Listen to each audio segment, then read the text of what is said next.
Olá, boa noite a todas e a todos.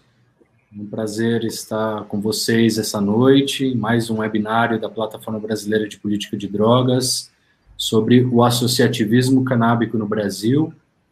É uma data em que nós estamos celebrando o lançamento do livro Introdução ao Associativismo Canábico.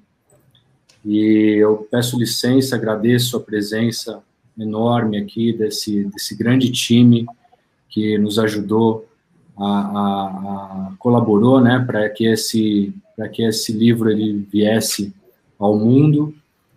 E eu não poderia deixar de iniciar hoje esse debate público, lembrando que ontem morreu o Diego Armando Maradona, e com a morte dele, parece que um debate se reacendeu sobre o uso de substâncias, e esse destaque à sua personalidade, né, aos seus comportamentos, eles foram colocados quase que de maneira equivalente à sua genialidade no esporte.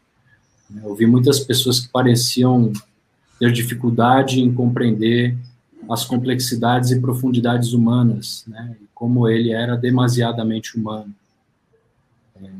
dada dentro da sua genialidade, né. E essa questão das drogas, né, e do seu estigma em relação ao usuário, sobretudo ao problemático, né, ele também é tema patente, inclusive nas eleições municipais que estão para ocorrer aqui, e que recentemente na mídia também teve uma outra questão, sem dúvida muito mais importante para a nossa sociedade, que é a questão racial, foi novamente escancarada com a morte do João Alberto Freitas, né?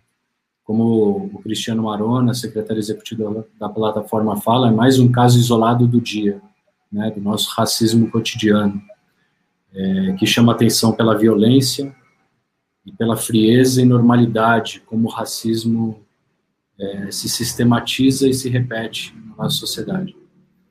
É, sem dúvida, o nosso maior entrave civilizatório no Brasil. O Brasil que teve mais de 35 mil pessoas negras assassinadas em 2019, no Brasil onde um jovem negro é morto a cada 23 minutos. Essa realidade de oportunidades brutais, ela precisa de uma interrupção imediata, um basta.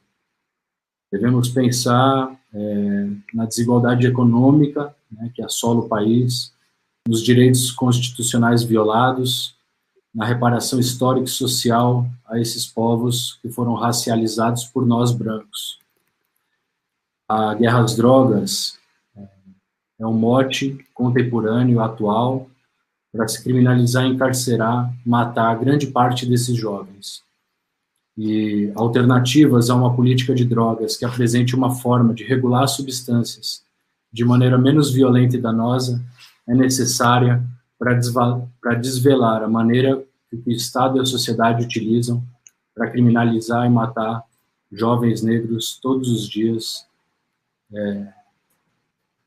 e de uma forma quase que banalizada. O associativismo canábico, então, ele se mostra como uma prática que garante o acesso a cannabis e seus componentes de maneira autônoma, coletiva, economicamente viável e que reivindica a saúde e os direitos humanos a alternativas ao mercado lícito e ilícito, um mercado que, infelizmente, hoje é totalmente desregulado. A Plataforma Brasileira de Política de Drogas é uma rede nacional que busca obter uma oportunidade de reunir atores e entidades para debater e promover política de drogas fundadas nas garantias dos direitos humanos, evidências científicas, na redução de danos, e que busca dialogar e tentar minimizar em suas iniciativas práticas que estigmatizem o uso problemático de substâncias, a violência associada à ilegalidade de circulação das substâncias, bem como na promoção do bem-estar e da saúde pública. O núcleo Cannabis, que é uma parte da plataforma, ele é composto pela Abra Cannabis, pela APEP, pelo Cebrid, pela Companhia Pessoal do Faroeste, pela Cultive, pelo Grow Room, pelo ITHC, pelo Blog Marihuana, pelo NAPE, pela Rede Reforma, pela Sativoteca e pela SBEC. E hoje, com grande prazer e alegria, eu venho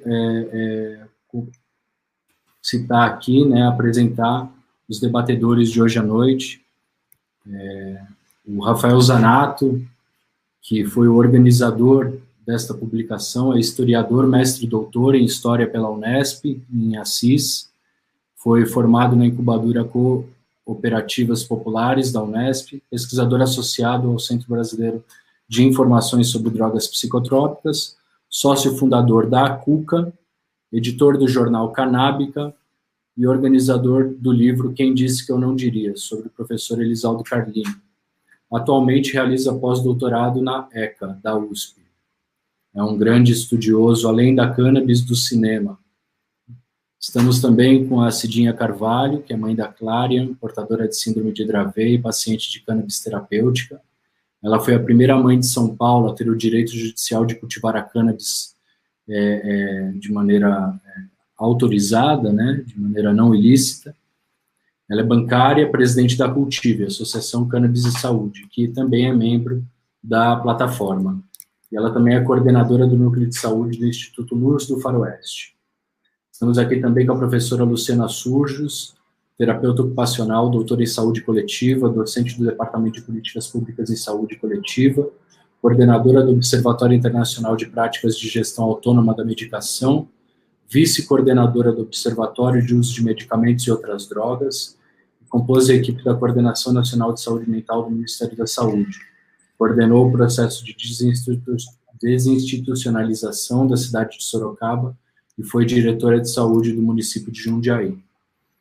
Estamos aqui também com Lucas Seara, que é advogado e consultor, mestre em desenvolvimento e gestão social pela Escola de Administração da Universidade Federal da Bahia, especialista em gestão pública, relação com o terceiro setor da UCSAL, tem atuado em temas como direitos humanos, políticas públicas, saúde, cidadania, participação social e drogas, e atualmente coordena o OSC Legal, Instituto, que dedica à gestão social e à legislação das organizações da sociedade civil. E, por fim, não menos importante, o professor Siddhartha Ribeiro, professor titular de Neurociências e vice-diretor do Instituto do Cérebro da Universidade Federal do Rio Grande do Norte, UFRN, é bacharel em Ciências Biológicas pela UNB, mestre em Biofísica pela UFRJ, doutor em Comportamento Animal pela Universidade Rockefeller e pós-doutor em Neurofisiologia pela Universidade de Duke. Diretor da Sociedade Brasileira para o Progresso da Ciência como terceiro secretário. Ele compõe a diretoria da SBPC como terceiro secretário e posiciona-se contra os cortes nos recursos para ciência e tecnologia. No mais, eu quero agradecer a Carol Godefroid, que fez a diagramação dessa publicação, da pirô de imagem, cuidou de todo o projeto gráfico, a Luísa Nunes, artista visual que desenvolveu a capa, e a Tatiana Diniz, coordenadora de comunicação da Plataforma Brasileira de Política de Drogas. Peço a todos ouvintes que se inscrevam nos canais da plataforma, no YouTube, sigam no Facebook, e sem mais delongas, que nosso tempo urge, eu vou começar a falar um pouquinho sobre o livro Introdução ao Associativismo Canábico, que possivelmente é uma das primeiras publicações que tratam do tema com essa abrangência em português. A gente, no Núcleo Cannabis, entendeu que essa seria uma importante contribuição da plataforma e do núcleo para fortalecer um movimento genuíno e insurgente, que desobedece às leis para acessar saúde, direito constitucionalmente violado, né? Nosso direito constitucional que foi violado, e que deveria ser ao menos garantido, né, pelo Estado. Dito isso, eu peço a todos, né, para que se apresentem, a iniciar pelo Rafael, mas eu quero deixar uma pergunta para que vocês respondam também nessa breve apresentação, que seria a partir do olhar da perspectiva biopsicossocial do uso de substâncias, que significa, né, compreender a interação dinâmica entre a substância utilizada, o indivíduo que utiliza e qual contexto esse uso é praticado, considerando também e respeitando as particularidades e as complexidades desse fenômeno. Eu gostaria que a gente iniciasse a conversa refletindo sobre os diferentes usos da cannabis. Parecem existir duas frentes, convergentes por hora e divergentes em outros momentos, que uma advoga pelos diversos usos da planta, enquanto a outra, ela busca legitimar apenas, ou dar ênfase, né, à prática terapêutica. Eu gostaria de perguntar a vocês se é possível distinguir esses dois tipos de prática. Rafael, e depois a gente pode seguir a ordem de apresentação, como vocês preferirem. Muito obrigado, eu agradeço novamente a disponibilidade de vocês estar presentes e passo a palavra para o Rafael. Renato, só uma dúvida. Respondemos a essas questões de uma maneira mais fluida e rápida? Ou... Não, você pode fazer a sua apresentação e ao final dela comentar alguma coisa a respeito. Perfeito, então. Tá, você tem 10 minutos, fica à vontade para utilizá-lo da melhor forma. Perfeito. Bem-vindo. Obrigado. Muito obrigado. Bom, em primeiro lugar, é um grande prazer estar aqui. Eu fico até muito comovido com essa oportunidade de poder homenagear o professor Elisaldo Carlini, que é o grande homenageado dessa publicação, não é? Eu tive o privilégio de poder trabalhar muito próximo com ele no Maconhabras, que era um grupo de pesquisa do CEBRID, e nesse grupo acho que foi muito importante e foi formador para muitas pessoas, né? Nesse grupo a gente fazia a divulgação dos trabalhos científicos sobre maconha que eram publicados ao redor do mundo, né? E isso acabou servindo muito para ativar, né, e colaborar para a discussão sobre o uso terapêutico da cannabis, sobretudo. Né? Um pouco do que eu dessa iniciativa, né, uma iniciativa que ela está em desenvolvimento há algum tempo, né? Eu tive a oportunidade, enquanto pesquisador de cinema, conhecer outros países, como a Argentina, o México e a Espanha, e nessas incursões eu frequentemente visitei entidades que estavam nessas localidades mobilizadas pelo desenvolvimento do associativismo como um paradigma mais inclusivo no que se refere à gestão de cannabis, né? Para diversos tipos de uso, né? O exemplo espanhol, por exemplo, pegando essa questão, Renato, que até temos uma certa discussão nesse material, ele é muito plural, é muito diverso. O associativismo, ele se dá tanto em associações com um enfoque no uso social, ou seja, mais global, que, de uma maneira mais didático-pedagógica, a gente pode dividir entre o uso terapêutico e o uso recreativo, ou seja, né, para que traz diversos benefícios e tal, mas, no meu entender, isso não chega a ser um falso problema, mas é uma divisão que existe e que, no fenômeno do associativismo na Espanha, diversas associações foram sendo fundadas. E existem essas associações mais com esse enfoque mais geral e também existem associações específicas, inclusive algumas que são específicas em determinado tratamento, por exemplo, associações de uso de cannabis para pacientes de epilepsia, né? Então, é um fenômeno que abrange uma grande diversidade de iniciativas. O que eu acredito dentro dessa grande diversidade é que uma pauta comum disseminada, né, entre uma proposta de solidariedade coletiva, né, dentro desse processo de eliminação dos estigmas que eu acho que isso é importantíssimo para o desenvolvimento do associativismo no Brasil, é justamente os laços de solidariedade que atravessam essas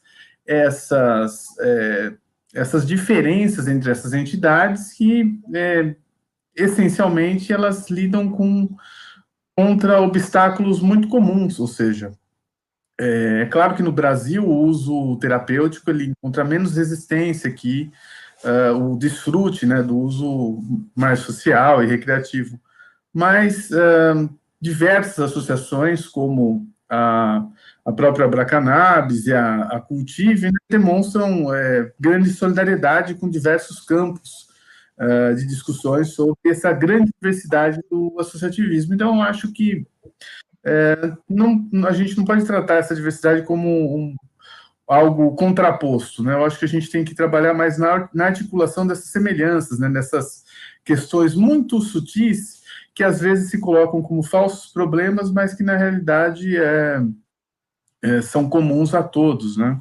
Então, dentro dessa perspectiva, para organizar essa publicação, eu contei com um grande apoio da plataforma e do Renato Fileve, né, e de todos os envolvidos, e eu me vali muito da minha experiência no trabalho com a metodologia do Paulo Freire, dentro da formação de associações de catadores de materiais recicláveis, uma experiência muito fértil que eu tive durante a graduação.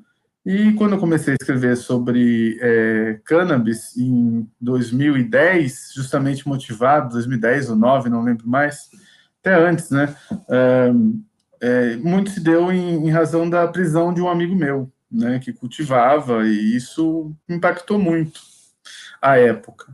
Então eu comecei a estudar isso e em 2012 se realizou no Largo de São Francisco a primeira reunião da Associação Cultural Canábica, de São Paulo, né, em que se reuniram diversas pessoas que estavam interessadas em constituir essa associação. E foi um processo muito lento, que contou com diversas pessoas, e nesse momento a gente já pensou em desenvolver o jornal Canábica, Queimando Mitos, Acendendo Fatos, que é um jornal que não existe mais, mas que alcançou 4 números e 10 mil exemplares, né, de distribuição gratuita, em que o associativismo era um tema constante. Ou seja, a gente ali estava usando esse jornal para disseminar nossas práticas e, com isso, conseguir novas pessoas com quem discutir, com quem formar, com quem trabalhar em novas frentes do associativismo. Para a gente, no início, foi muito importante o material produzido pela Federação Canábica, pela FAC, pela FAC, pela Federação Canábica Espanhola. A visita do Martim Bariusso no Brasil, num congresso que ocorreu na UNB, também foi fundamental para o desenvolvimento dessas ideias. A gente deve salvar também a importância do Sérgio Vidal em dialogar, né, com a gente, à época, né, mais jovens, né, 10 anos antes, né, bons tempos.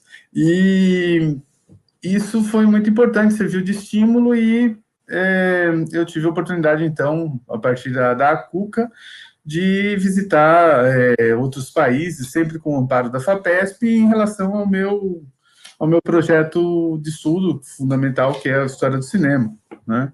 Então, foram fundamentais as visitas à Associação Madrilenha de Estudos sobre Cannabis de Madrid, a La Maca, em Barcelona, a CALP, na Argentina, e também as associações canábicas mexicanas, que eu tive o privilégio de conhecer aí as pessoas que, então, estavam trabalhando pela formação do associativismo como um espaço de reivindicação dos usuários, né, para diversos fins. E, comparando essas experiências, né, eu fui identificando alguns pontos comuns. E esses pontos comuns aparecem no meu texto, né, sobre o associativismo canábico, passado, presente e futuro, né, que tem uma narrativa muito mais pensada para o processo de formação mesmo de novas entidades e para o desenvolvimento do associativismo, né? Eu também mobilizei muitos das pessoas que eu fui conhecendo ao longo desses anos, né, tanto em visitas em entidades, como em congressos científicos, né, como os realizados no Rio de Janeiro, os próprios congressos que a gente realizou em São Paulo, não é? Com o professor Elisaldo Carlini, e eu contei com a colaboração para essa publicação do Frederico Policarpo, que é professor da Federal Fluminense, antropólogo, Marcos Veríssimo, ambos pesquisadores reconhecidíssimos da Federal Fluminense, a Florência Corbelli, também da Universidade de Buenos Aires, também antropóloga, que nos brindou com um texto sobre a FOCA, a Federação das Organizações Canábicas Argentinas, e também a contribuição do Ricardo Ferreira, que foi um dos pioneiros aí sobre o uso de cannabis medicinal em pacientes, né? O Ricardo Ferreira, o próprio Renato Filevi, que conceberam um belíssimo manual de extração de cannabis, e os advogados como o Ricardo Nemer, o Lucas Seara e o Emílio Figueiredo, que fizeram um trabalho duro, né, de escrever e estatutos e modelos que viabilizassem mesmo o registro dessas associações, né, dessas novas associações. Então, o material dividido aqui entre discursos antiproibicionistas e práticas transformadoras, claro, inserido numa matriz Foucaultiana, ele foi pensado justamente para contribuir com o desenvolvimento do associativismo no Brasil. Espera-se que com essa publicação novas entidades surjam, né? Eu acho que a plataforma brasileira vai ser aí um polo importante para ajudar nesse processo aí com o Lucas, né? Então, eu acredito que essa publicação possa contribuir aí para quem está começando aí o associativismo, né? Não necessariamente não é um trabalho para convertidos, né? É um trabalho de formação mesmo, que visa trazer os primeiros passos. E o grande brinde do material, que eu acho que comprova a sua importância, é a pesquisa recente que foi realizada, né, o levantamento do perfil das associações canábicas do Brasil, que a gente tem aqui a Luciana representando as pesquisadoras que fizeram esse excelente trabalho, que acaba demonstrando que o associativismo no Brasil pegou e tem tudo para se desenvolver nos próximos anos. Se quando a gente começou a trazer essas discussões, isso parecia papo de careta, de maconheiro, apesar das pessoas envolvidas estivessem muito vinculadas à universidade e também a entidades, né, ou seja, acostumadas com práticas científicas, capacidade de tradução de material, de difusão de ideias, né, o associativismo era visto de uma forma como não é hoje, né, felizmente. E eu acredito que dentro das discussões de uma mudança de legislação, é um instrumento muito poderoso de organização da sociedade civil, dentro dessa perspectiva de reivindicar novos espaços e novas possibilidades, entre elas, tanto o cultivo associativo, como o autocultivo, que é algo que tem que ser priorizado também, né, dentro da minha perspectiva. Eu abro agora espaço para os colegas, né, falarem outros aspectos, as suas percepções, e mais uma vez manifesto aqui a minha homenagem ao professor Elisaldo Carlini, e o grande prazer que é estar aqui hoje lançando esse trabalho que foi concebido com muito carinho, muita dedicação, e que visa contribuir de uma maneira efetiva e afetiva. Muito obrigado, Rafa. Sempre um prazer te escutar. Eu convido a Cidinha agora para dar o depoimento dela, a apresentação dela. Bom, primeiro eu quero parabenizar o Rafa pelo lindo trabalho, que assim como está me ajudando, vai ajudar muitas pessoas mesmo, até mesmo cada vez mais associações estão se formando aí, e quero agradecer pelo convite, agradecer ao Filev, a plataforma, e parabenizar todos os envolvidos por esse trabalho. Bom, como a maioria já sabe, eu sou mãe da Clária, que a Clária tem síndrome de Dravet, uma epilepsia severa, que com risco de morte súbita, e realmente a nossa vida foi o antes e o depois da cannabis. Realmente tem esse divisor de águas que foi graças à maconha que hoje eu estou aqui podendo falar com todos vocês. Com a Clária, eu comecei, foi em 2013 que eu acabei descobrindo sobre isso, né, algo que já é há tanto tempo, e os cultivadores já lutavam tanto, e com aquele olhar de uma cultura proibicionista que a gente vive, a gente tinha um outro olhar. Eu costumo dizer que eu entrei nessa luta pela dor, né, e eu permaneço nela pelo amor, porque eu realmente criei um amor muito grande por essa causa, e foi transformador na vida da minha filha e, consequentemente, na nossa também. Em 2016, eu tive, antes disso, a Abra Cannabis, que fazia as doações do óleo para minha filha, que foi, assim, maravilhoso. Há 6 anos, quase 7 anos, que a minha filha vai fazer, que a minha filha usa o óleo feito artesanalmente, com efeitos maravilhosos, muito mais do que eu esperava. E em 2016 eu tive o direito de cultivar na minha casa, e foi em 2016 que nós fundamos a Cultive. E a Cultive ela nasceu de tantos pacientes que nos procuram até hoje, e muitos deles, eu diria até a maioria, com muitas dúvidas, preconceitos, que nem podemos culpar ninguém, mas sim essa cultura que a gente foi criada, e ela ainda existe. Né? Então, nós vimos a necessidade de realmente criar a associação, e assim trazer os cursos que a Abra Cannabis fazia no Rio de Janeiro para São Paulo, e com esses cursos, eu diria, praticamente completos para pessoas leigas, curso de 2 dias, levando a informação e tentando desmistificar o máximo possível, né, desse preconceito. A Cultive, ela vai fazer 4 anos agora, no dia 3, ainda temos muito que aprender, e posso dizer que eu aprendi muito com o Dr. Carline, que foi nosso diretor científico. Infelizmente, nós tivemos essa grande perda, e a cada dia aprendemos mais uns com os outros, né?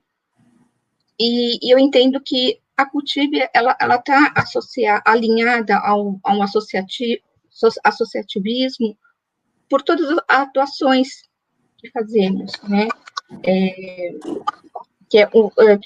É um grupo de pessoas que fazem realmente por compaixão. Acho que a primeira coisa que você tem que ver nessas pessoas é realmente você ver quem tem paixão pela causa, né? E a Cultive, o que ela faz? Ela ministramos cursos como forma de levar o conhecimento, ensinamos as boas práticas do feitio do óleo, da extração do óleo, fazemos mutirões de atendimento médico, e o óleo, e fazemos o óleo, e ensinamos os pacientes a terem essa autossustentabilidade. E com isso, a gente vai capacitando as pessoas para não dependerem do Estado. Desculpa, gente, eu estou com um soluço e não está muito bom, não. E a dependerem do Estado, a não dependerem do Estado e nem de fornecedores. E, na verdade, nós fazemos o que o Estado deveria estar fazendo. E o indivíduo que usa o medicinal, e no caso, as duas frentes, que seria o medicinal e o uso recreativo, que tem essa divisão que o Felipe falou, eu diria assim, de um lado, eu vejo que são pessoas sofrendo, precisando do óleo, e a maioria sem acesso. Do outro, são pessoas que usam ou por uma necessidade de alívio, de estresse, de insônia, de depressão, e também, por outro lado, são criminalizadas. Então, os dois lados precisam ser atendidos de todas as formas, assim como eu me baseio muito na Débora, Mãe de Maio, que mostra ela relata um sofrimento que não é menor, eu diria que é até maior, óbvio, que nós mães que vemos um filho convulsionando, e a Débora é a mãe que perde filho para guerras drogas, e essa dor é incomparável, né? Então não dá para ser um assunto separado do outro, mas a gente entende que a porta que está aberta para a gente começar a entrar, começar a mudar, é o uso terapêutico. E nós não podemos esquecer que se existe associação, existem cultivadores que estão para ensinarem a cultivar, para cuidarem do cultivo, e eu entendo que a associação ela tem o dever de fazer claro, aquela associação que tem condições de manter, de pagar funcionários, tem o dever de fazer uma reparação social, já que o Estado também não faz, já que o Estado também não olha para esse lado. E o que nós mais temos hoje são famílias cultivando ilegalmente. Eu vou deixar para falar um pouco mais, conforme o assunto. Muito obrigado, Cidinha. Realmente é emocionante seu relato, viu? Eu agradeço a sua presença. Vou passar a palavra para a professora Luciana Surjos, por favor.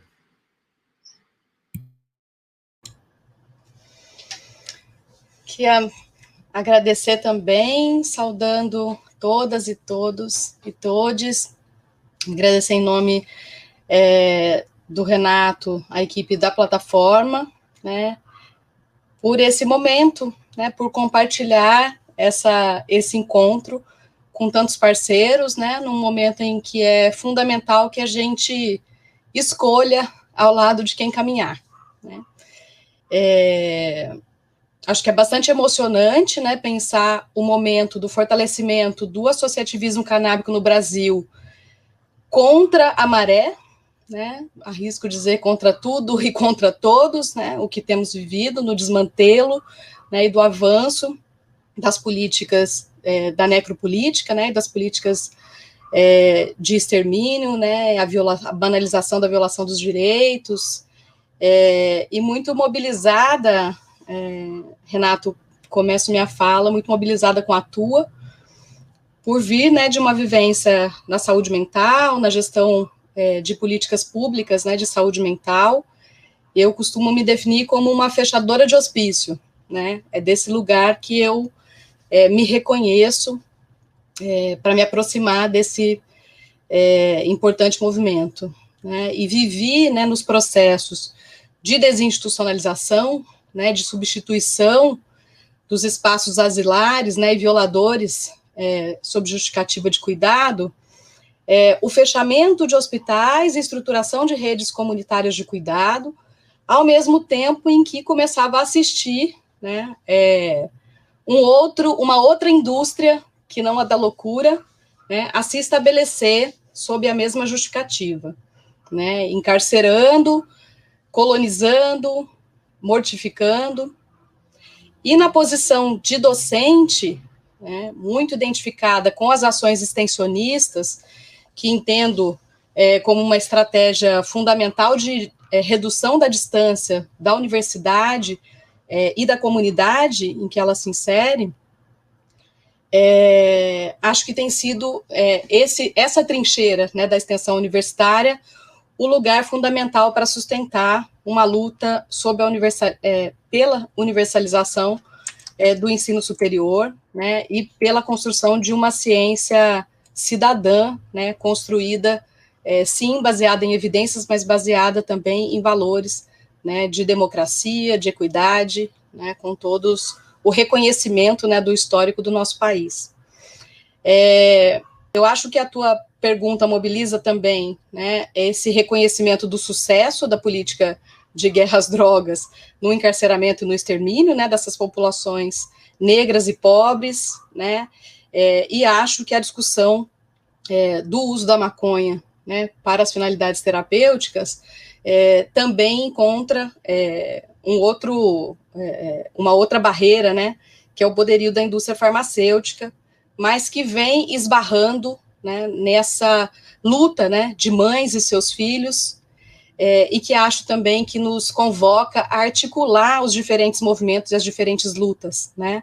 Acho que quando Cidinha vai falando, me lembra muito de uma conexão que eu venho fazendo, que é pensar a retirada dos bebês, né, de mulheres usuárias de drogas, né, e o extermínio dos filhos adolescentes e jovens de outras mulheres, né. Não são lutas distintas, a gente está dizendo das mesmas políticas, né, e de uma separação que nos fragiliza, né, frente ao desafio que precisamos enfrentar.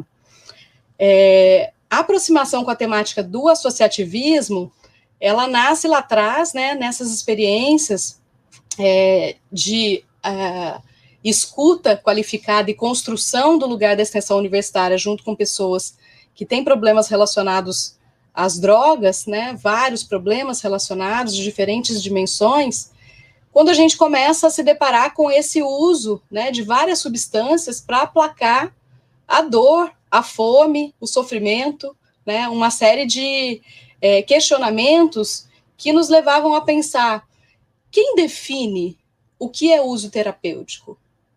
Quem define qual o uso que se faz? Né? Se a gente faz esse recorte do uso medicinal, a gente já coloca, né, na mão da prescrição de substâncias que dialoga muito mais com os interesses da indústria farmacêutica. Se a gente traz para o campo da discussão, né, do uso terapêutico, a gente precisa ampliar um pouco mais, né, de entender as diferentes dimensões, as diferentes possibilidades desse uso. E a gente, sim, né, se depara com pessoas encaminhadas para serviços, né, de cuidado com seus problemas com drogas e que se automedicam com substâncias que muitas vezes são ilícitas, mas que têm potencial terapêutico, né? Então, nesse momento aqui, a gente faz um evento, né, acho que Renato esteve, Siddhartha também, Malcher não conseguiu estar conosco, mas eu conheço Ana Fonseca, da Associação Mães Conha, e conheço Júlio Américo, né, da Liga Canábica, e fazemos um primeiro evento online antes da pandemia, olha só que inovação à época, e para discutir o uso terapêutico. Né? E essa aproximação com as associações foi também, né, movendo esse interesse de aproximar essas diferentes temáticas. Então, hoje aqui eu estou representando, né, o Observatório do Uso de Medicamentos e Outras Drogas, que é uma iniciativa Intercamp da Universidade Federal de São Paulo, né, coordenada pela professora Cláudia Fegadoli, do campus Diadema, e por mim, do campus Baixada Santista, e que se posicionou dentro de uma política da Unifesp, pensando os observatórios como estruturas para acompanhar e dar visibilidade a questões que envolvem o risco aí de violação de direitos humanos, né? E a nossa proposta foi aproximar a questão do acesso a medicamentos, dando um pouco luz a essas contradições existentes entre o estímulo ao consumo de algumas substâncias e a interdição e criminalização de outras substâncias, né? Então, o observatório hoje, ele vem desenvolvendo, né, ações relacionadas à questão dos medicamentos psicotrópicos, o seu acesso, forma de uso e esse crescente estímulo ao uso dos medicamentos, compreender as demandas de cuidado que chegam até os CAPs-AD e, especificamente em relação à maconha, duas frentes de trabalho que são a tradução do conhecimento científico para linguagens, né, de amplo acesso e o levantamento do perfil das associações canábicas no Brasil, né, com a parceria com a Fernanda Sonsini, né, que esteve à frente, né, como bolsista do observatório, acompanhadas aí, né, pela Luísa Coqueira, outra bolsista, a professora Eliane Rodrigues, né, responsável conosco por esse desejo de olhar para a questão do uso terapêutico da maconha a partir das associações. né? Então, esse levantamento, né, que a gente preliminarmente apresenta, né, e com essa gratidão, né, à Plataforma Brasileira de Política sobre Drogas, que nos ampliou o acesso, né, às associações canábicas e nos viabilizou, né, a publicação desse resultado preliminar.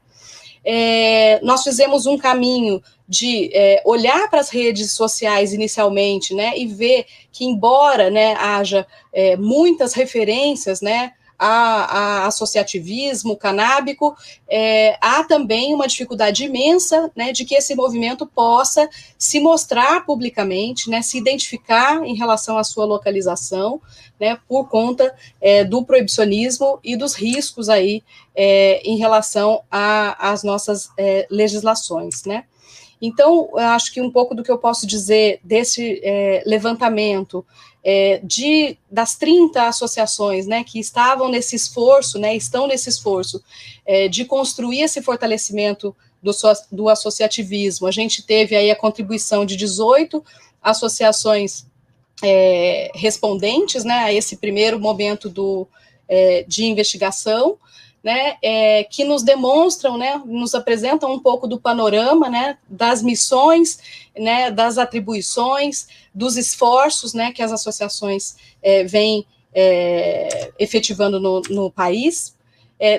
Uma concentração, né, importante no Sudeste, mas um protagonismo, né, no Nordeste, uma consolidação, né, do movimento no Nordeste, que chama bastante atenção, marcadamente por princípios de democratização, de universalização do acesso, né, a essa terapêutica, um desejo de agregar, né, qualidade de vida, uma vida mais simples, uma vida mais natural no cuidado à saúde, né, e confrontar o estigma, né, e lutar por uma sociedade mais justa, mais humana, né.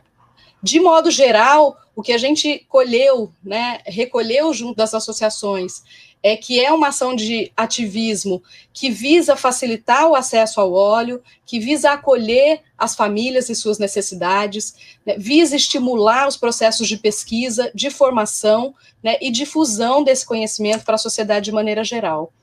Diferentes formas de associar-se, né, a depender de cada associação, se pode, né, ser publicizada, se já tem uma regularidade, né, tem mecanismos mais formais, né, de associativismo.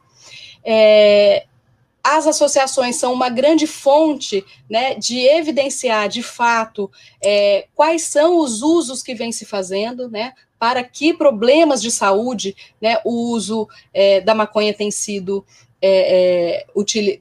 tem sido feito, corrobora aí, né, os vários estudos científicos disponíveis hoje, né, no caso do autismo, dor crônica, epilepsia, e também aparecem outros, né, como depressão, ansiedade, a questão da dependência química, né, que já aparece no uso concreto das pessoas movidas aí, né, envolvidas no movimento do associativismo.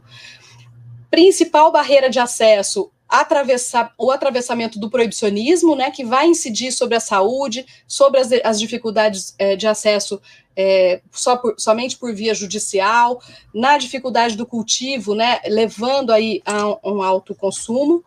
E, para finalizar, acho que evidencia bastante essa nossa primeira aproximação das associações, onde a universidade se coloca à disposição, né, para uma parceria aí de longo prazo, os prejuízos, né, dessa interdição legal e a relevância das associações nesse processo pacífico de resistência às injustiças, né, e de um aprendizado incrível, de um ensinamento incrível, de um processo de desobediência civil, nos impondo aí uma política de baixo para cima, que muito nos orgulha e que queremos estar ao lado. Acho que é isso. Maravilha. Muito obrigado pela sua fala excelente, professora.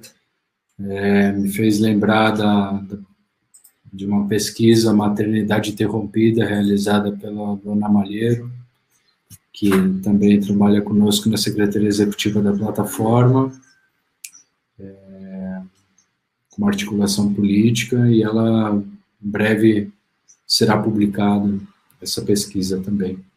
E gratidão lembrar também da Fernanda Sonsini, grande parceira que esteve ao lado aí de nós nesse desenvolvimento, e agradeço também a todo o Observatório pela parceria e colaboração nesta publicação. Bom, agora vou passar a palavra para Lucas Seara. Por favor, Lucas, boa noite, seja bem-vindo.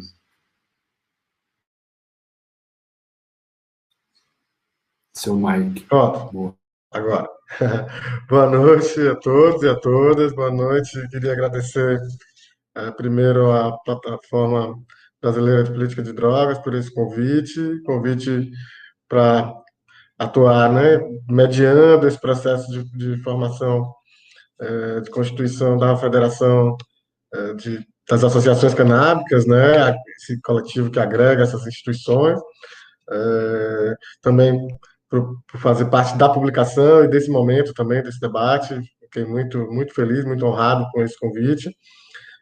Agradecer à Federação e às associações, as entidades que fazem parte desse movimento, né, a história se realizando, e agradecer à Rede Reforma também, né, parceiros e guerreiros aí nessa luta, pela afirmação da cannabis como um elemento terapêutico, como um instrumento de promoção da saúde, promoção dos direitos humanos, acima de tudo. Então, aqui é minha saudação a todos eles e cumprimentar aqui os colegas que estão aqui na mesa, gente que conhecia há menos tempo, há mais tempo, e que sou fã, e que, enfim, o Renato, o Zanato também, o Fileve, Cidinha, Siddhartha, a Luciana também. Então, né, meus cumprimentos a todos.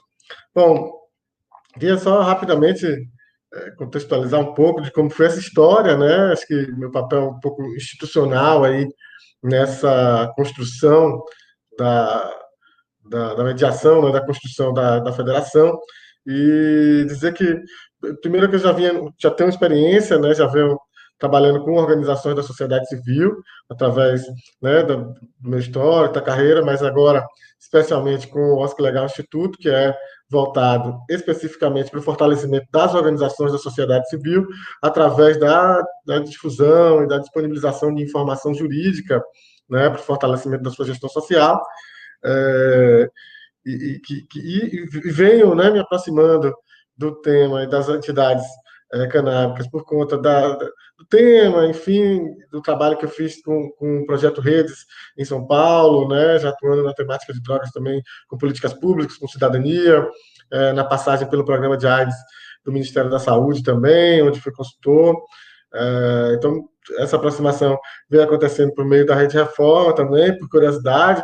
Primeiro, eu tive muita curiosidade em saber como essas instituições elas tinham conseguido registrar seus estatutos, porque um dos requisitos da lei é que fossem fins lícitos, e, em tese, você está tratando de lidar com uma planta que ainda é considerada ilícita. Então, como é que essas organizações passaram pelo crivo do cartório, enfim. Então, havia ali uma curiosidade no começo nesse sentido, e nas andanças que fiz, conversando com as entidades aqui e ali, olhando os estatutos, estudando, enfim, há decisões da Corte Suprema no Chile, por exemplo, que não reconhece como lícita o registro de uma entidade naquele país, enfim, então eu me debatia muito com isso, e conversando com as pessoas eu cheguei, né, a ver alguns estatutos e a entender melhor essa dinâmica.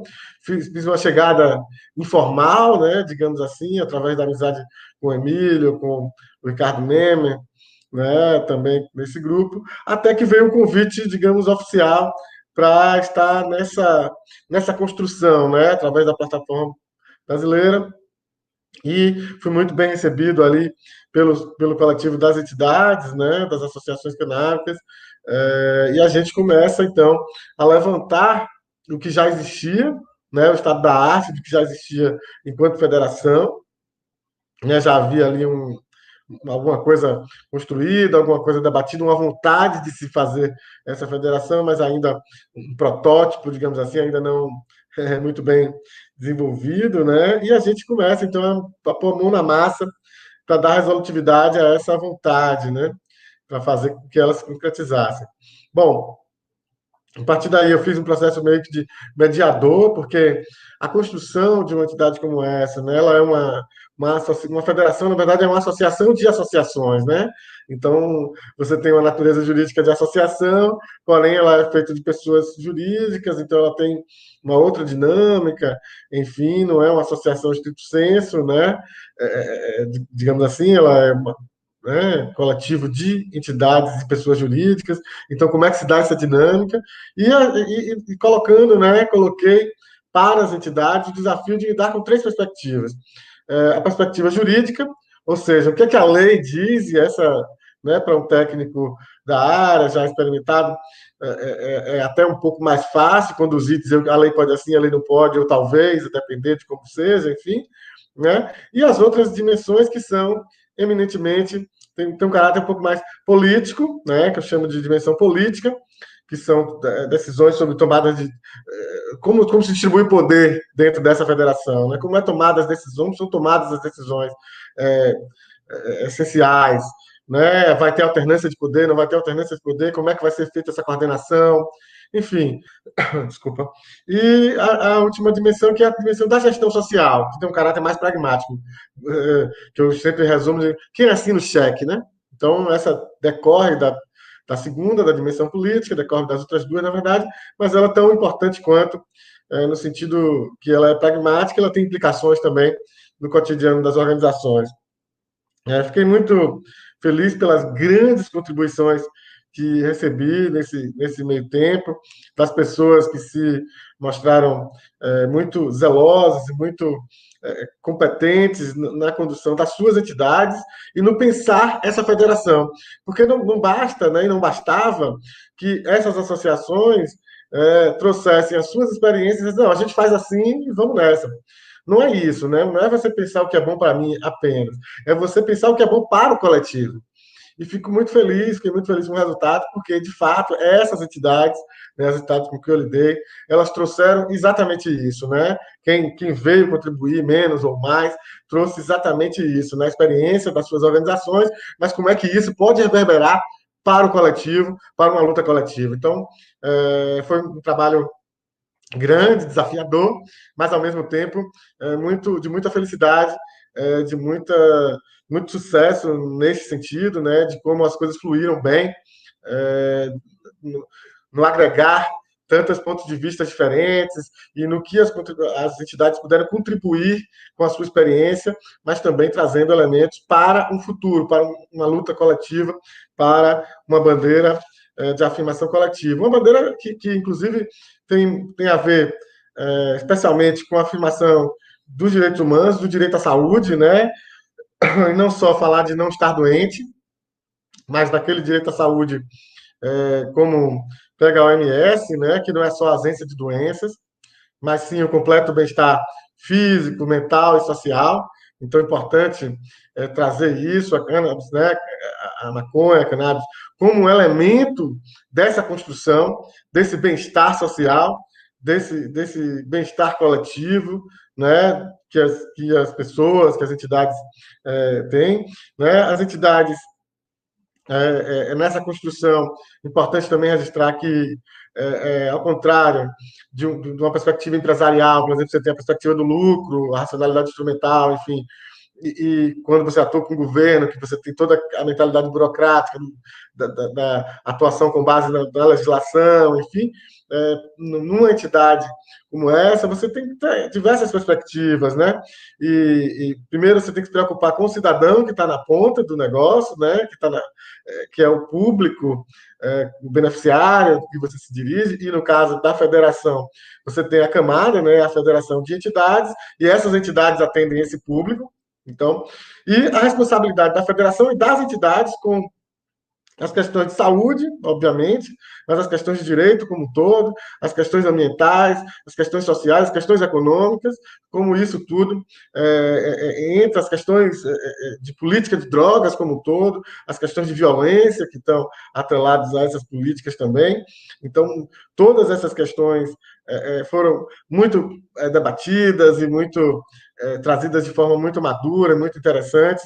A gente tive surpresas muito agradáveis no decorrer do processo, porque a gente traz uma experiência de organizações e vai conduzindo e dando exemplos e tal, e as soluções que vieram para o coletivo foram muito interessantes. Eu posso citar aqui o núcleo de acolhida da federação, ou seja, muito inspirado na acolhida que as entidades fazem com as famílias que as procuram, né, em busca de um alívio, né, para a situação de saúde dos seus entes queridos, enfim.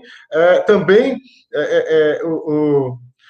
a federação faz uma acolhida nas entidades, digamos, novatas que chegam e se interessam por entrar nessa federação, por agregar, por chegar junto. Então, a federação também terá um núcleo de acolhida, ou seja, esse núcleo vem, acolhe essa entidade nova, e se ela precisa de orientação jurídica, ela vai ter, se ela precisa de orientação em gestão social, ela vai ter que entender a carta de princípios, digamos assim, dessa federação e tal. Então, ela passa por esse processo de acolhida, de acolhimento, para poder fazer parte dos quadros associativos da federação. Isso é de uma sofisticação muito, muito grande, muito interessante. Eu fiquei muito feliz também quando apareceu o tema da diversidade, né? Veja, hoje, aí a professora Luciana colocou isso aqui, a gente está na contramão, a gente vive tempos tão obscuros, então veio o tema da diversidade, disse, não, a gente também tem que ter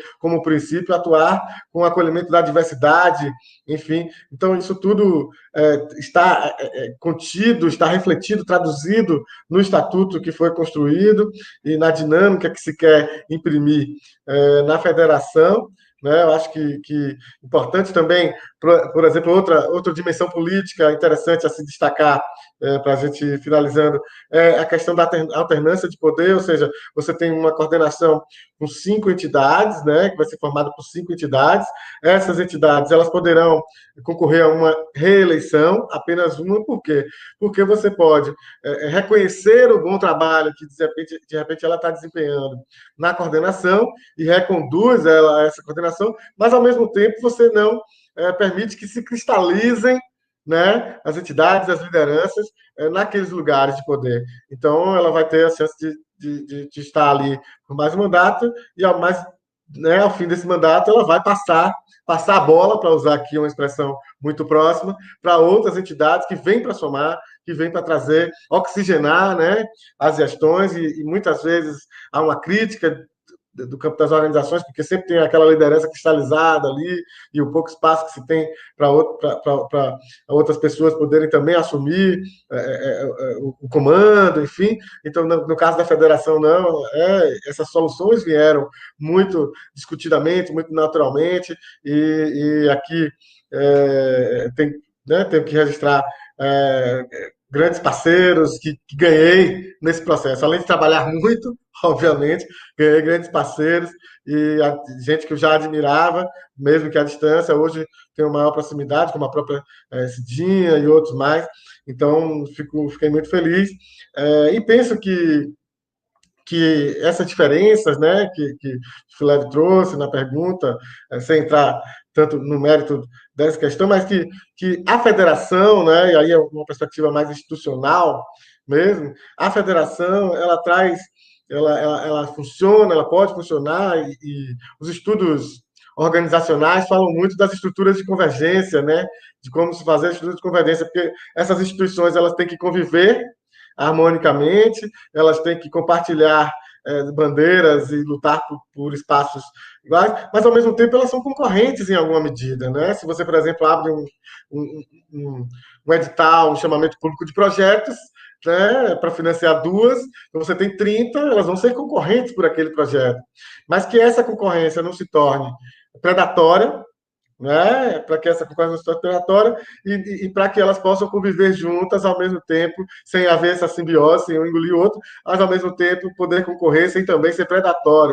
Então, a federação ela pode ser esse ator que faz essa mediação política e que coordena essa convivência, enfim. E, para além disso, acredito na federação enquanto ente político muito importante, pela bandeira da saúde, né, da cannabis, como um elemento de saúde pública mesmo, né, que possa ser incorporada no SUS, né, que possa ser incorporada como elemento de saúde, reconhecida, não como droga, não, né, mas como um instrumento de saúde, né? E a federação, então, ele é um ente que entra nesse jogo, entra nessa discussão como um ator, um player super relevante para segurar essa bandeira. Mais do que instituições pulverizadas, cada uma fazendo a sua luta, você tem um ator super importante que representa 30 organizações a princípio e que cada organização dessa tem X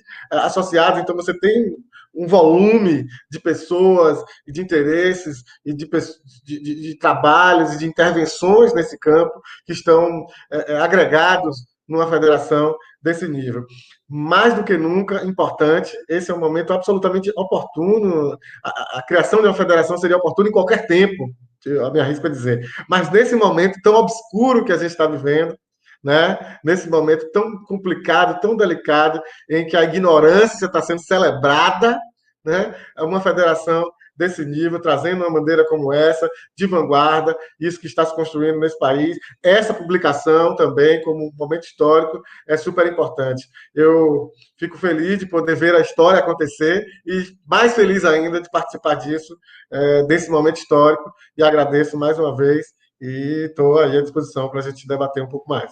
Obrigado. Lucas, eu que tenho que te agradecer em nome a toda a plataforma pelo auxílio, pela seriedade, pelo profissionalismo que você tocou esse projeto que foi coletivo, né? E que eu lembro que agora, dia 2 de dezembro, vai ocorrer a Assembleia de Fundação da FACT, Federação das Associações de Cannabis Terapêutica. Então, uma grande satisfação ter podido estar ao seu lado aí nesse desdobramento, nesse processo de fundação da federação. Muito obrigado. E agora eu convido para a sua exposição o professor Siddhartha Ribeiro, por favor.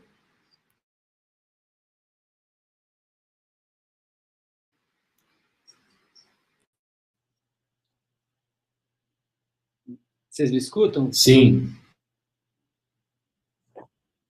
Obrigado, Renato. Prazer enorme estar com vocês, queridos, queridas, Cidinha, Luciana, Lucas, Rafael, todas e todos que trabalharam, que participaram, não só da criação desse maravilhoso documento, né, que é de enorme importância para a gente conhecer o passado, o presente e o futuro desse movimento, que é a introdução ao associativismo canábico, mas também a experiência de décadas de pessoas que estão na base desse processo, e a melhor representação disso é o professor Carlino. Muita saudade dele e muito compromisso que todas e todos tiveram e vão ter com esse legado.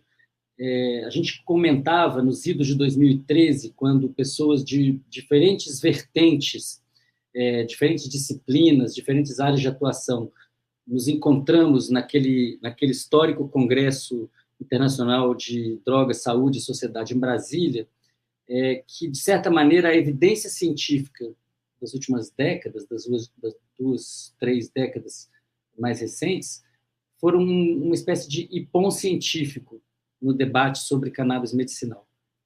As evidências de que há efeitos terapêuticos importantes, de que a margem de segurança é muito grande, que os grupos de risco são pouco prevalentes na população em geral, que a dependência é bastante moderada e com sintomas na abstinência bastante moderados para a maior parte das pessoas.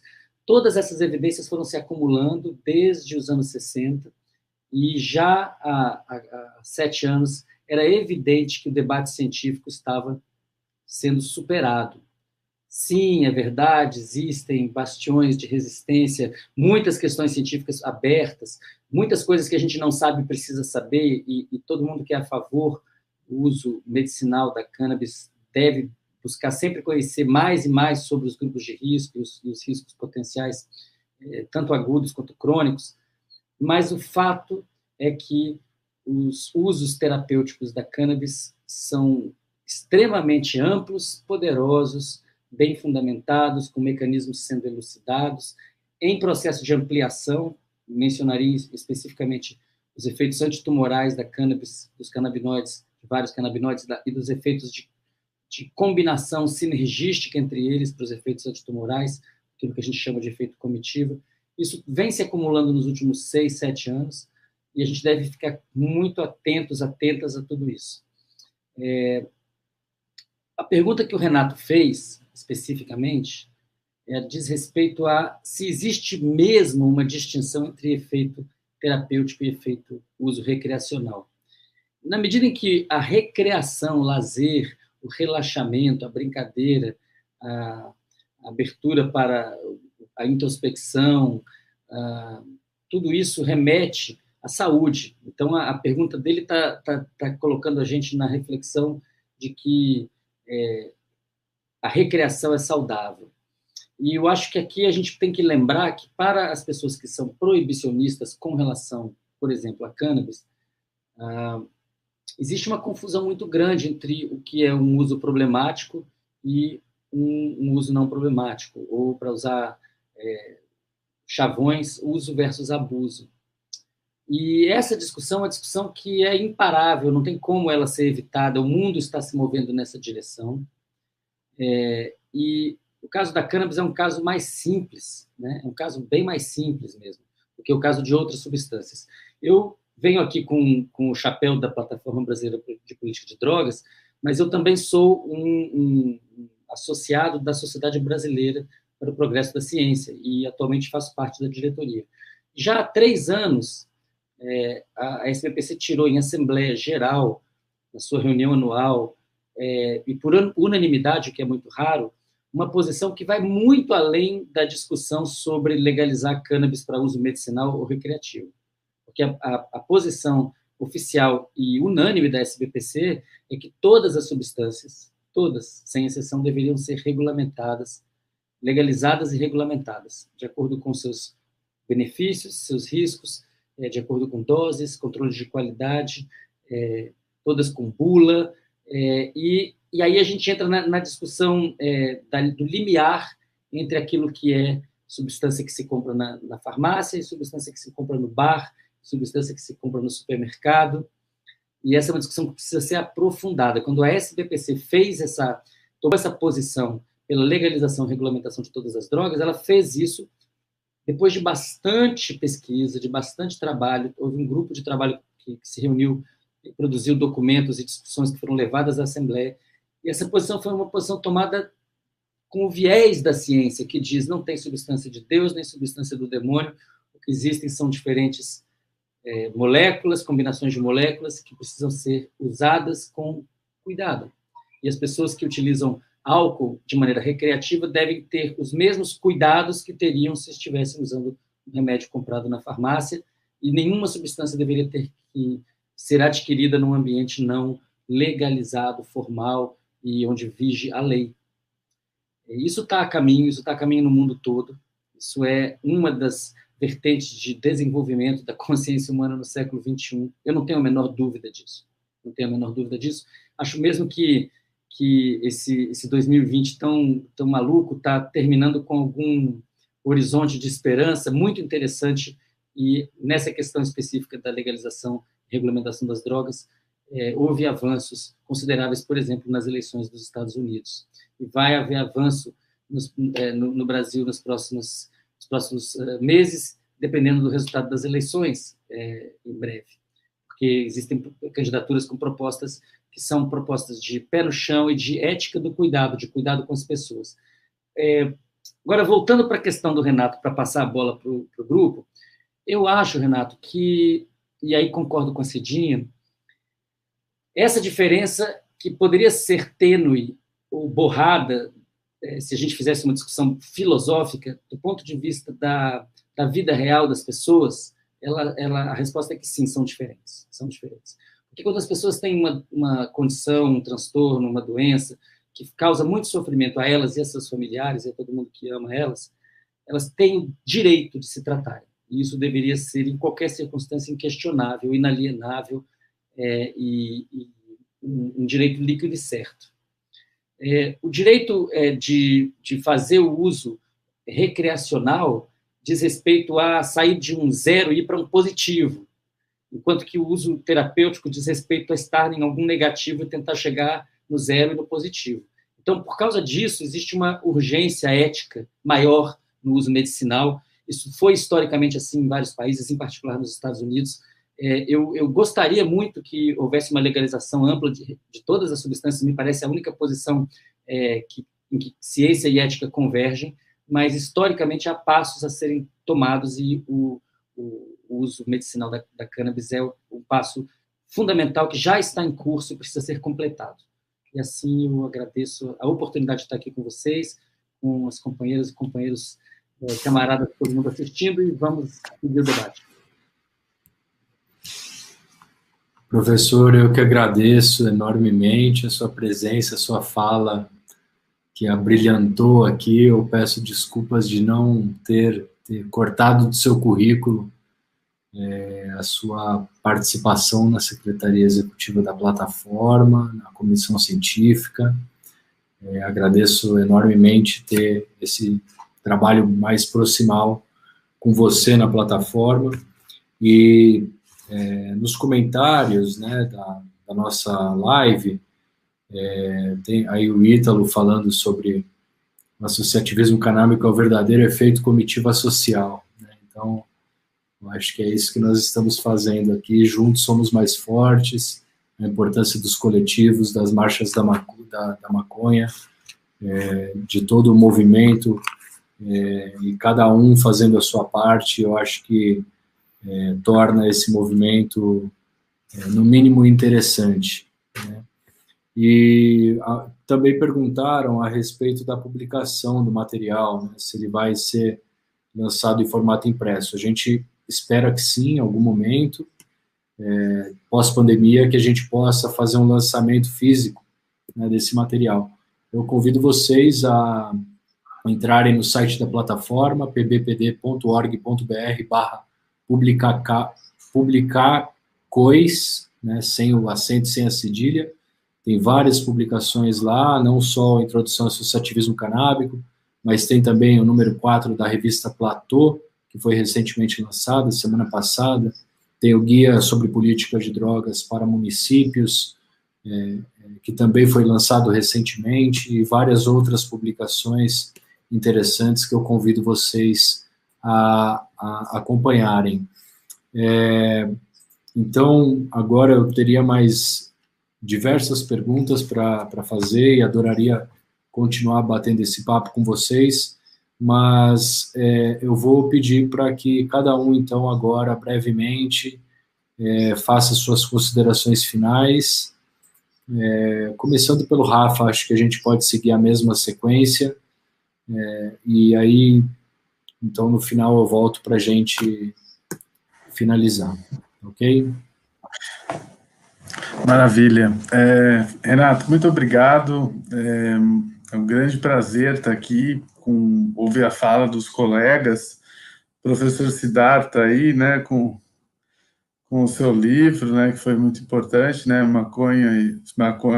os trabalhos sobre maconha e cérebro, que foi muito importante para alavancar as nossas iniciativas, né. A gente publicou à época um texto sobre a maconha, os sonhos dele, do professor Malcher, e foi o texto mais lido de todo sempre, né, das nossas publicações ativistas, né? Então, devo aproveitar pessoalmente para agradecer, e, sinceramente, eu fico muito feliz que essa publicação tenha chegado ao fim em um bom termo, e que possa mesmo aí contribuir para o desenvolvimento de novas iniciativas. É um estudo bastante abrangente em língua portuguesa, né? Ele prima muito pela exposição simples e mais fluida, e que seja mais didático, pedagógico, seja mais acessível, né? Isso, é claro, exige um certo esforço coletivo, né, de revisão, um trabalho que sem essa iniciativa coletiva dificilmente chegaria como chegou né, tão interessante, tão potente, né? E, por último, eu queria aqui, como pesquisador, né, como historiador e como pesquisador, chamar a atenção para a importância da universidade em todo esse processo, né? A universidade, ela esteve muito próxima, né, do antiproibicionismo, está muito próxima. Muitos pesquisadores são antiproibicionistas, esse é um movimento que está crescendo nos últimos 15 anos e que tende a cada vez mais atrair pessoas de áreas distintas. Temos aqui da neurociência, temos aqui também da área do direito, antropólogos, historiadores. Então, é um tema muito abrangente que envolve um esforço coletivo de todas as ciências humanas, exatas, biológicas. Eu acho que foi um dos esforços que o professor Carlini colocou aí quando ele nos deu o desafio de desenvolver o 5º Simpósio Internacional Maconha, Outros Saberes, né, que é justamente lidar com a questão da maconha como um fenômeno tão amplo. Por último, eu gostaria de deixar meu profundo agradecimento às entidades, né, que foram fundamentais para que esse trabalho fosse desenvolvido, e agradecer também a solidariedade àqueles cultivadores e associações que ampararam, né, o caso da minha tia quando ela mais precisou na passagem que ela realmente efetivou desse mundo. Então, com grande carinho, grande prazer que eu agradeço essas pessoas do fundo do meu coração e agradeço a vocês também pela excelente oportunidade de estar aqui falando de um tema tão amplo, democrático e tão importante para o desenvolvimento da solidariedade e do apoio mútuo como valores éticos e como a conformação aí de uma estética da existência capaz de lutar contra a deterioração de valores tão importantes quanto os que a gente acredita. Muito obrigado. Microfone, Cidinho.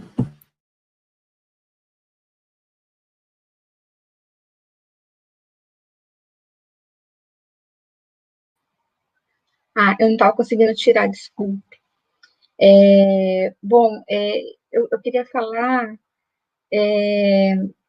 finalizar dizendo que eu acho que eu entendo, antes de entrar em tudo isso, eu nem sabia como funcionava uma associação.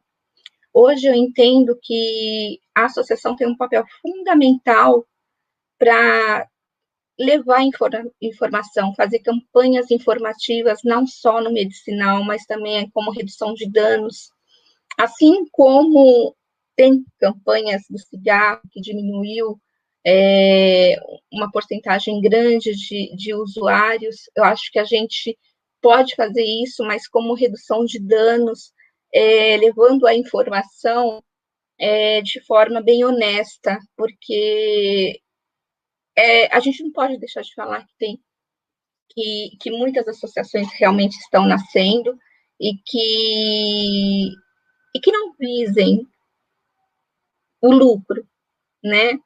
E sim que visem os valores humanos, sobretudo, porque, na verdade, a gente está lidando com vidas que não têm acesso, assim como eu também não tinha acesso.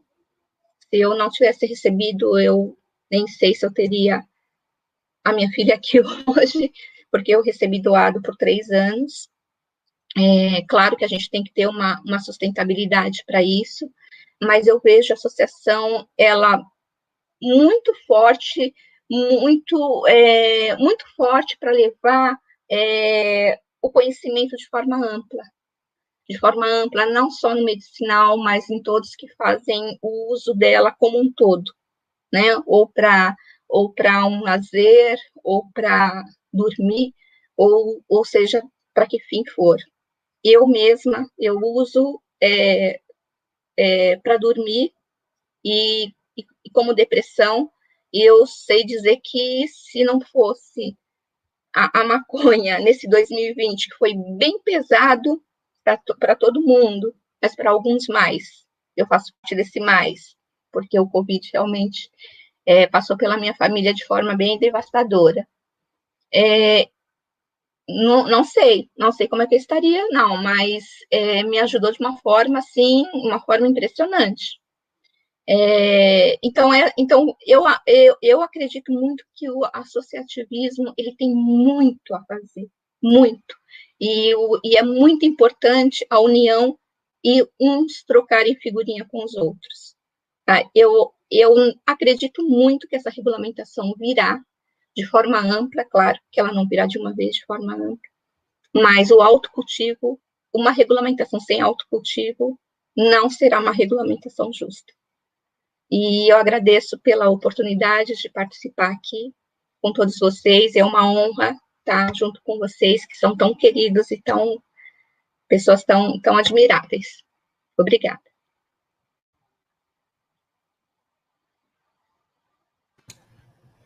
Posso pegar daqui? Só para me despedir também e agradecer, uma honra. Cidinha tá do seu lado, né? Uma honra estar junto com cada um, né? Cada uma que está aqui. Acho que esse dia marca, né? Uma lição, né? De democracia, né? Uma lição de organização pacífica, na luta pelos direitos, e acho que isso nos une, né, e que una e que viabilize, né, a adesão de tantas e tantos, né, que caminham sozinhos aí tentando alcançar, né, o que seria de direito, né, algo a ser garantido. Então, queria colocar de novo o Observatório do Uso de Medicamentos e Outras Drogas à disposição para seguir nessa construção com as associações, com a federação, para que a gente possa estabelecer, né, uma troca, né, muito solidária entre a universidade e o associativismo, né, que a universidade aprenda com esse movimento, né, e coloque os seus recursos, né, e o seu know-how à disposição para contribuir com o fortalecimento desse movimento. Então, queria parabenizar a Plataforma Brasileira de Política sobre Drogas pela articulação, né, do documento e pelo apoio à articulação da federação, né, e desejar que seja um longo caminho, né, que agora também não para o pau não tem a volta. Salve!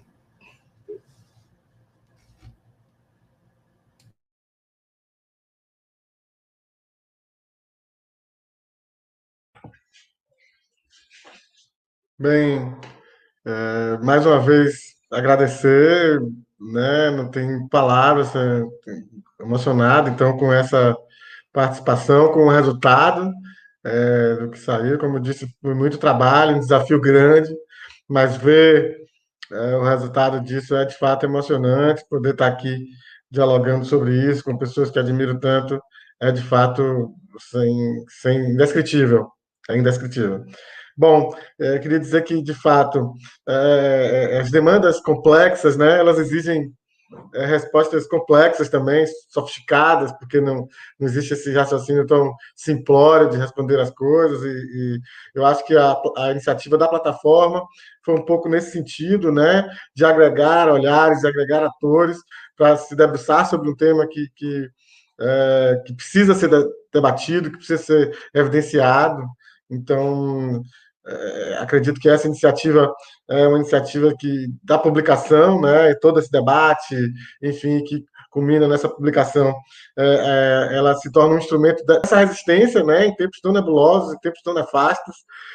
Você tem ali não só análise teórica, que é importante, né, a universidade e análise, enfim, mas também elementos práticos, leituras importantes, interessantes, o modelo do estatuto, ou seja, para que outras instituições possam também se inspirar naquilo, formar suas próprias associações, outras iniciativas aconteçam. Então, acho que é uma contribuição muito importante para esse momento, né? Outras discussões poderiam vir, a gente sempre acha, puxa, a gente podia também discutir aquilo, acho que é justamente isso, né? A publicação não é um fim, né? Ela é talvez o começo de um passo para outras discussões na história, né, que ficam para a história. Por exemplo, eu tenho discutido muito com o Emílio Figueiredo da Reforma, um querido amigo, parceiro, sobre a questão do fornecimento do óleo, né, dentro das organizações, né, o quanto isso não se configuraria como uma compra e venda estrito sensu, juridicamente falando, né? Eu tomo aqui o dinheiro e você me dá a mercadoria e acaba essa relação, mas não é isso, né? Não é disso que a gente está falando. A gente está falando de uma relação de solidariedade acima de tudo, né? E a Cidinha colocou esse exemplo, né? De quanto ela recebeu esse óleo em doação por algum tempo, enfim, é isso, né? Quem tem mais pode colaborar com mais, quem pode fornecer para quem tem menos. Isso é relação de solidariedade e de reciprocar, né? Que os estudos antropológicos falam tanto, e acho que a gente pode também ter outros estudos nesse sentido, teóricos, práticos, enfim. Então, acho que a história ela nos trouxe até aqui, mas ela também abre um campo de desafios e possibilidades muito grande, e eu quero estar desse lado, na hora da batalha, da boa briga, é desse lado que eu quero estar. Muito obrigado a todos e a todas.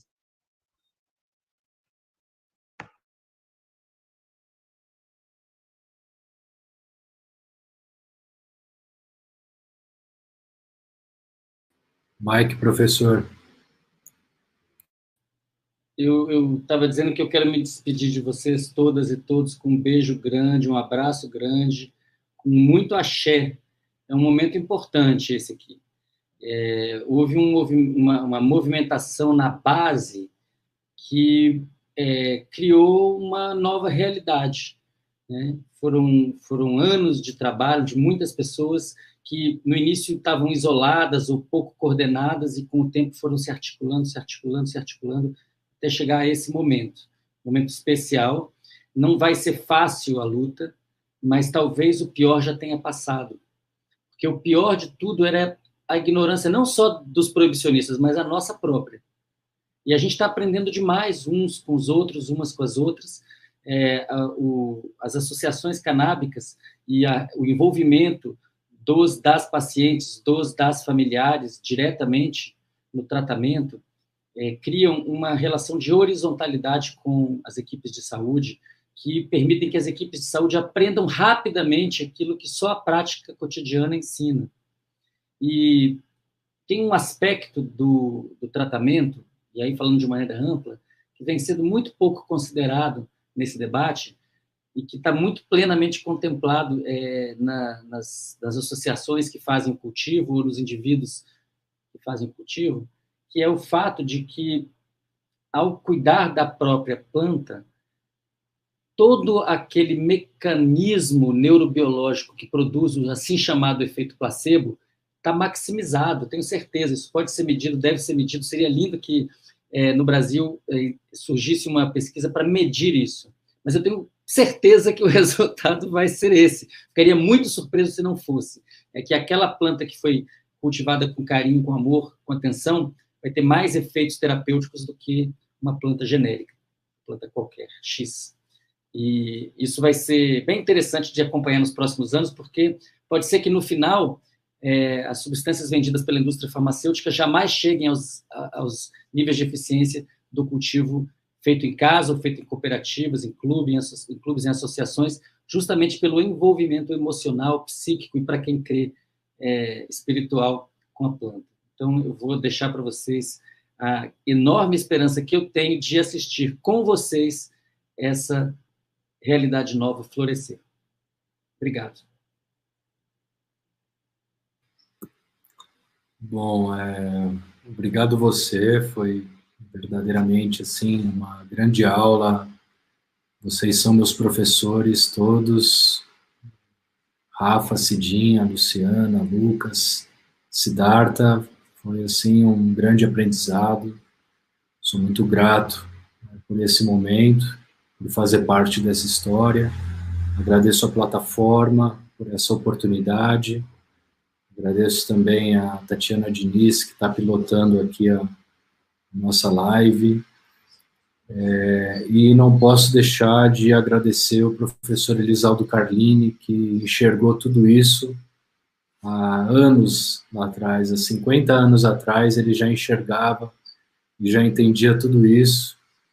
E olha quanto tempo que demorou para a gente se reunir aqui e tentar elaborar um pouco, né, dessa perspectiva, de uma possibilidade de autonomia, de uma possibilidade da sociedade se organizar, cada um na sua força, cada um no seu conhecimento, e agregar essa potencialidade aí para a gente poder, quem sabe, colher, né, bons frutos aí e boas flores também, né? Então, eu agradeço todos os presentes aqui também que comentaram, muitos amigos, professor Anderson Matos, lá de Minas, mas nem consigo elencar todos aqui que comentaram na live, agradeço a audiência e, sobretudo, a disposição, a motivação, o interesse, o carinho que vocês têm pela causa.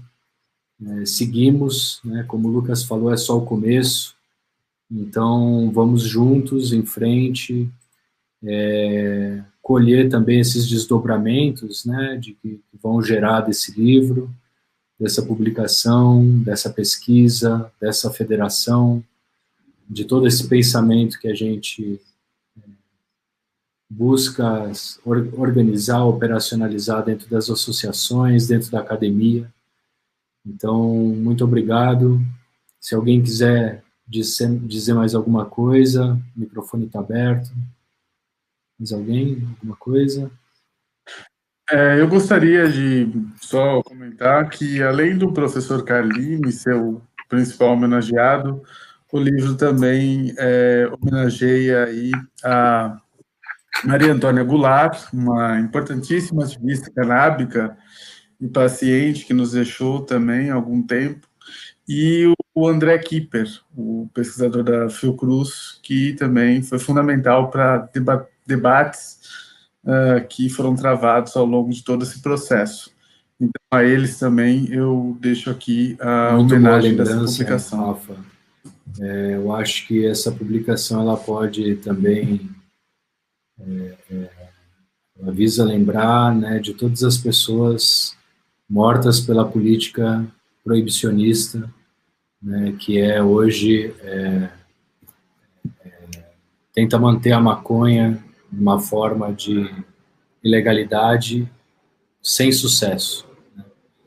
E essa política nefasta, eu acho que o nosso exercício aqui hoje é tentar mostrar que existem outros caminhos, né, que podem ser seguidos, e nutrindo essa utopia. Então eu agradeço novamente a todos, encerro aqui a nossa participação, muito obrigado, um beijo a todos e nos vemos por aí.